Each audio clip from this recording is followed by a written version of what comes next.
give us a look at how your business is going right now. Are you guys seeing a material uptick in those people trying to leave Hong Kong?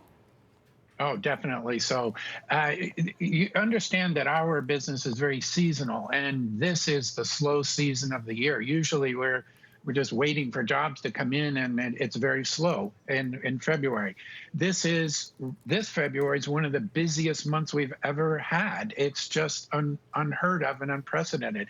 I believe it started with the ongoing trade war negotiations between U.S. and China. That had a small dent. And then, last summer we started with civil unrest, and then it really starts to pick up.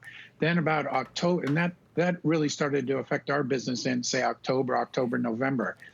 And then October, November, December, and then coronavirus hits in January. And then by that time, I think it's just a straw that broke the camel's back in many cases, and people looking to get out of Hong Kong and looking to get out in a hurry. That's another thing. Not only is it busy, but people are making quick decisions and want to get out quickly. So it's very unusual times for us. So are these moves temporary, permanent? Where are they going? No, it's not. It's not temporary. It's permanent, and that's interesting as well.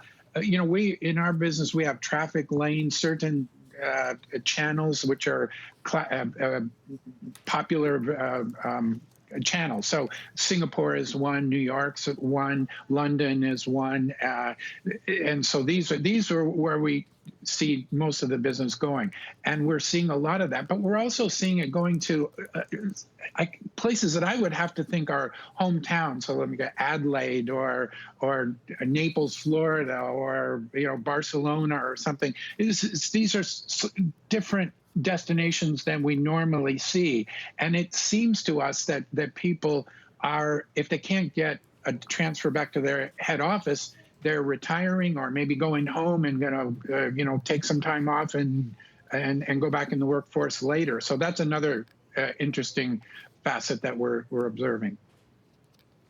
Robert, in terms of whether some of these inquiries are kind of knee-jerk reactions being made in the spur of the moment, I'm wondering if you have data on how many inquiries are translating into completed relocations.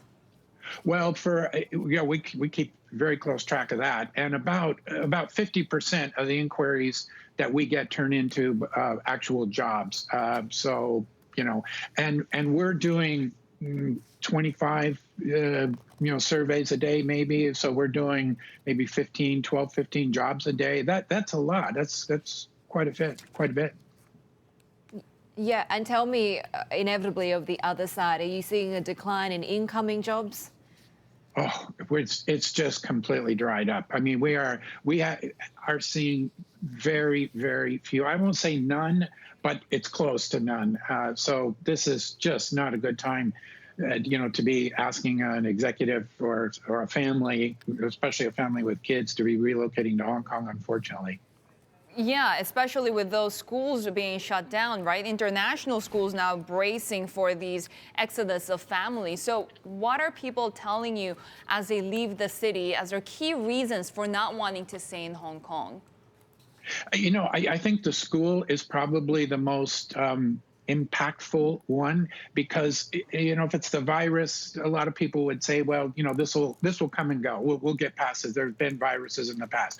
In terms of trade frictions with China, that comes and goes. But the one that people cannot get around is school, and that's the one where you hear people argue or discuss with real concern. They don't like the idea of their kids not being in school. And I think the schools have done a good job of trying to, work remotely and videos and things like that. And I think they've done a good job, but it's not the same as being in school. And there's just no substitute for it. And people are really concerned about that.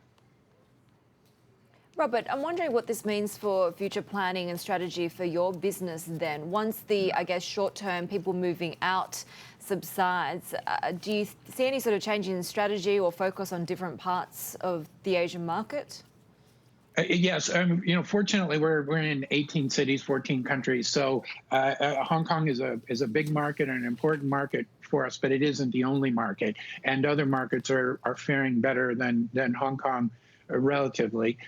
So that will be part of it. But I think in the Hong Kong market itself, it's going to be very challenging because you don't have incoming people who eventually will turn into outbound people, and I've never faced. I've been in this position for 19 years, and I've never seen anything like this.